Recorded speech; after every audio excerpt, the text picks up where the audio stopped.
El presidente de la República Popular También China, hubo Xi Jinping, polémica por las acciones de Twitter en México y la red social.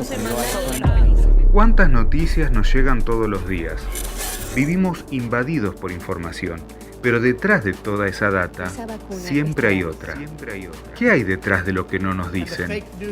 Te proponemos repasar las miradas más interesantes detrás de las noticias de la semana. Opiniones en las redes que no vas a ver en los medios. Enredados. Hola, ¿cómo están? Mi nombre es Munir Mousa y les damos la bienvenida a un nuevo podcast de Enredados, para repasar lo que hay detrás de las noticias de la semana y que los medios, lógicamente, no te cuentan. Comenzamos de esta manera. Noticia 1. El presidente de Estados Unidos describió este sábado como genocidio la matanza de 1,5 millones de armenios por el Imperio Otomano en 1915. Esta noticia nos dispara dos preguntas. Por un lado, ¿hace falta que Estados Unidos reconozca un genocidio como tal para que el mundo así lo acepte? Y la segunda, ¿qué autoridad moral tiene Estados Unidos para hablar de genocidio? Escuchemos solo este dato. El nuevo informe elaborado por especialistas de Estados Unidos, Canadá y el Ministerio de Salud iraquí revela que durante la invasión norteamericana a este país, entre los años 2003 y 2011, fallecieron casi 500,000 de personas. Eso pasó en Irak, tras la invasión de Estados Unidos por las inexistentes armas de destrucción masiva. Pero vayamos a Libia, país invadido por Estados Unidos y la OTAN en el año 2011. Mercados de esclavos en Libia es la denuncia de la Organización Internacional de las Migraciones. Y vayamos un poco más atrás en el tiempo, más precisamente a la guerra de Vietnam. Las secuelas de la intervención militar de Estados Unidos en Vietnam aún persisten en el país asiático. Se estima que hasta 3 millones de personas sufren de enfermedades relacionadas con la dispersión del herbicida Agente Naranja hace más de medio siglo. Ya que se muestran tan sensibles, ¿reconocerá Biden o algún presidente de los Estados Unidos alguna vez sus responsabilidades en estos hechos? Buena pregunta. Noticia 2.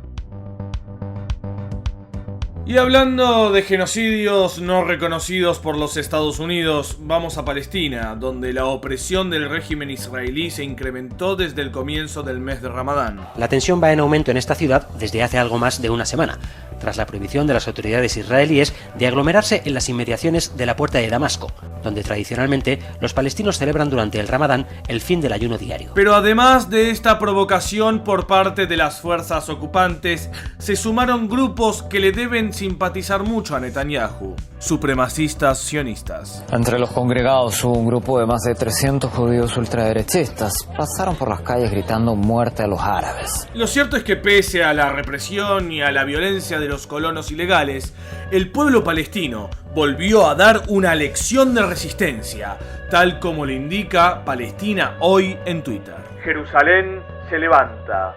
Los jóvenes palestinos salieron otra vez a las calles. Docenas de jóvenes resultaron heridos y detenidos.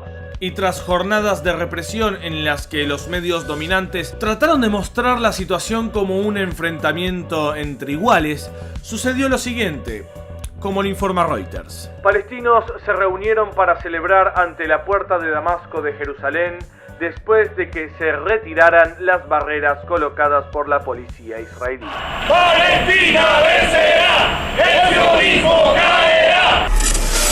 Noticia 3.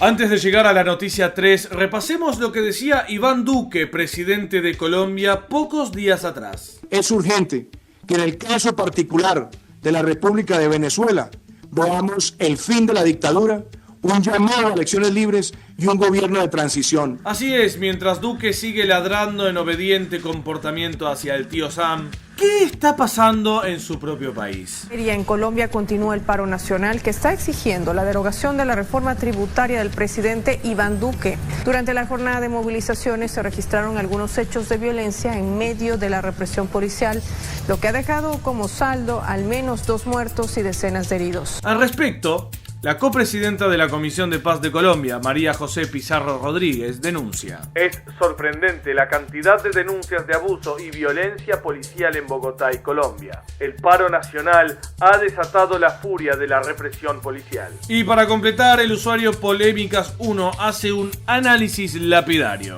Arde Colombia. Marchas y protestas en las ciudades. Represión por parte del gobierno. Ahora dirá Duque que eso es culpa de Maduro, que la pobreza aumentó en Colombia un 42% por culpa del socialismo venezolano. Esta es una sociedad que está infectada de socialismo. Noticia 4. El escritor y analista político Javier Alexander Roa escribió en Twitter: a pesar del boicoteo de Estados Unidos, Israel y Europa, la Asamblea del Pueblo de Siria convocó a elecciones presidenciales para el próximo 26 de mayo de 2021. Hasta hoy se han postulado 21 candidatos de distintas tendencias políticas y religiosas.